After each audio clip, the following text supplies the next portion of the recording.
Hello and welcome to the second in our tutorials in Photoshop.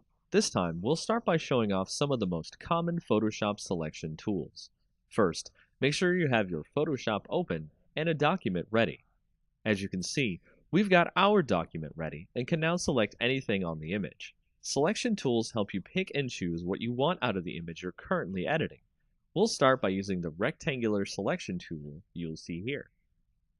By selecting the rectangular selection tool, you can click and drag a selection of any size you want on your image. This will allow you to select exactly what you want from the image, albeit in a rectangle or a square. This is the most common form of selection in an image.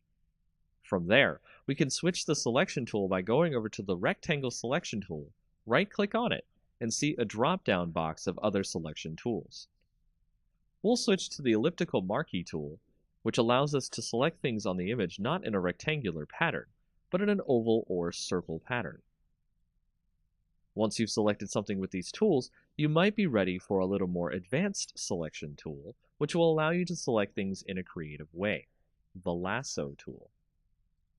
The Lasso tool is more interesting than the previous tools because it allows you to select things in a more controlled manner. Your precise movement of the mouse while holding down the left mouse button will allow you to draw out a selection of your choice. As you can see, the tool allows us to create our own selection exactly this way, but it can be very messy if you don't have practice with it.